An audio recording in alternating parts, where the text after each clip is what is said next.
Ed here, another edition of EDTalks with my friend Shay Eskew. Shay, welcome to EDTalks. It's an honor to be here. Greatly appreciate the opportunity. Shay, you're like definitely one of the most interesting people in the world type of guy. We came across this book. We connected on LinkedIn 10 years ago, I think, and you had just authored this book, What the Fire Ignited, and, kind of going from how life's worst helped you achieve your best. So we're going to dig into this a little bit. I'll put it in the show notes, how to get this book. It's a must read. I'm very fortunate that I have a signed copy and then a little extra stuff that you wrote in here for me. I really appreciate how you recommend the book. But first, tell us, most importantly, just about yourself and your family. Sure.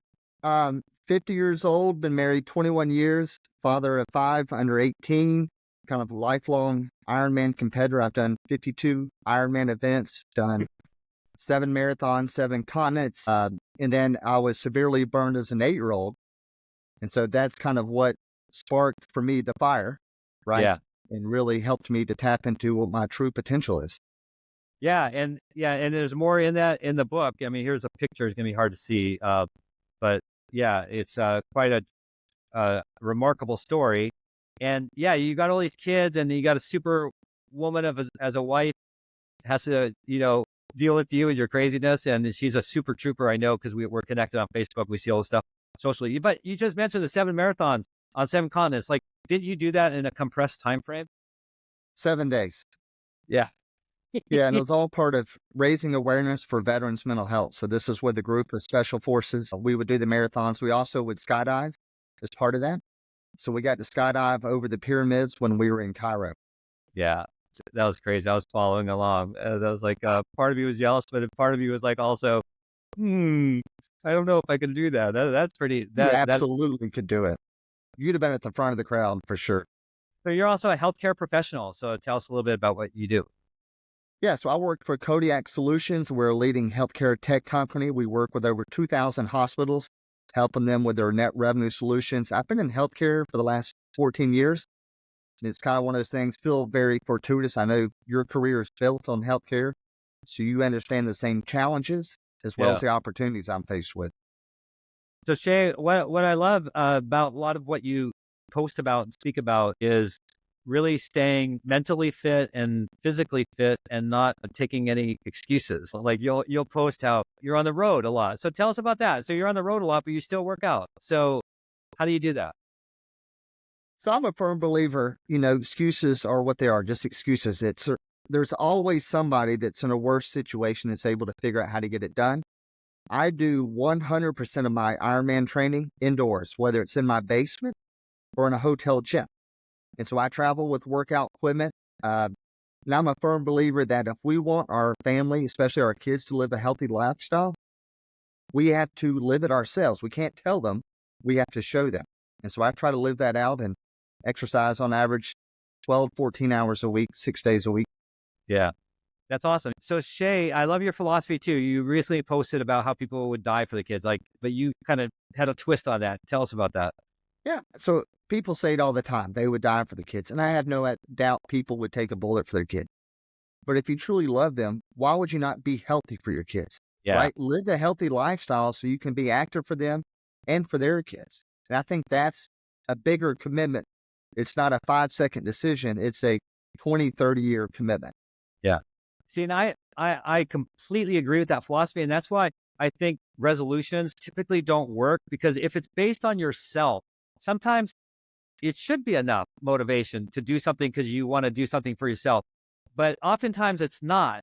But if you can think about, well, I want to eat right, have mental health, physical health, all that wellness, because I want to be a grandparent that is playing football or doing a triathlon with my grandkid, thinking about other people. And that's really what that statement meant to me, is like, don't live to die for your kids. You live to live. And Ed, I think people, when they think about some of the stuff you and I have done, they think, oh, you guys are just motivated. You're wired differently.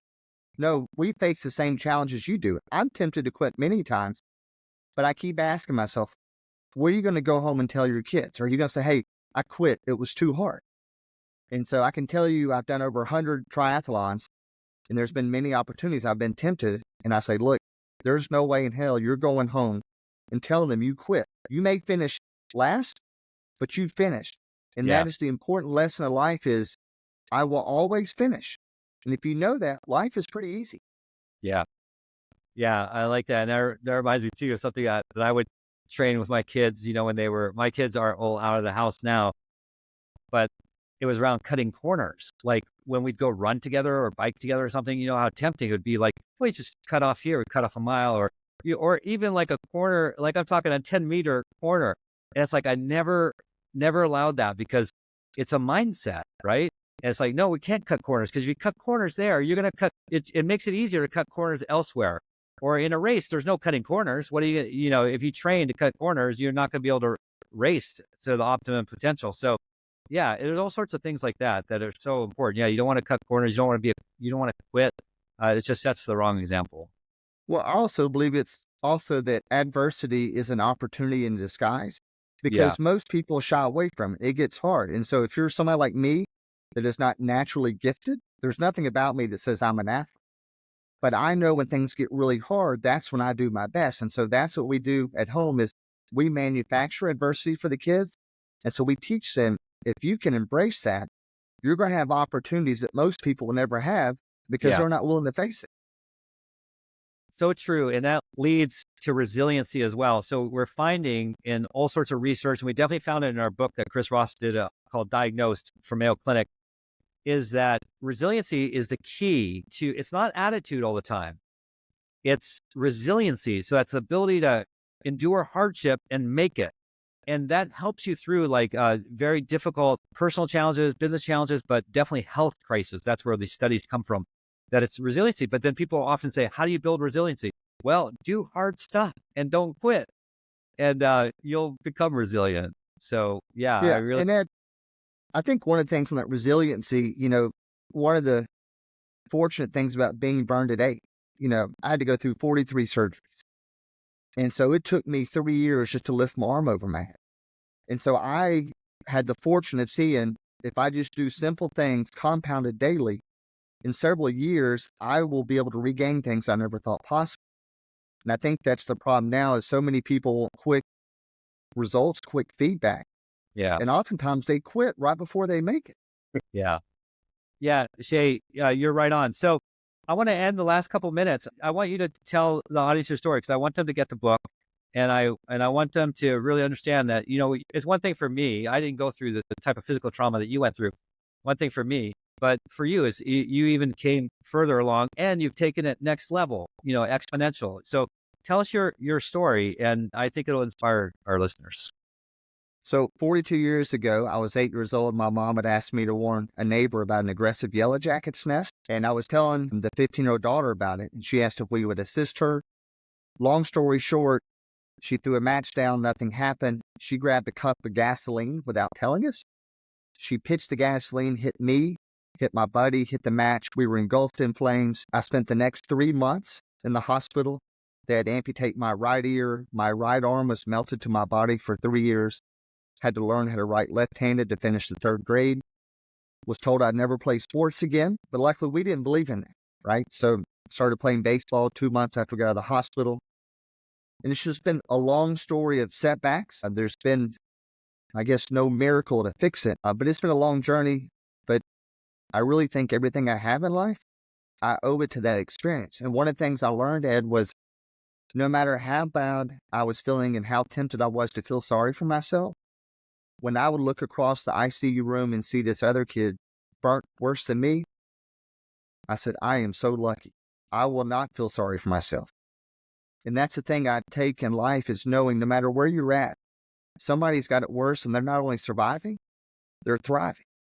And if we can always be thankful for these hardships and knowing when we get through them, because we will, we're going to come out a stronger person as a result of it. Yeah, love it. Yeah, Shay, you're an amazing individual, but I give most credit to your wife probably for that. If she puts up with it. Yeah, hoping to bring the best out of you, and you do for her, and a great example for us all. So thank you for being on EDTalks and sharing a little bit about your story. And again, I really encourage everyone to grab this book on Amazon or wherever you buy books. I'll put the link in again, and connect with Shay.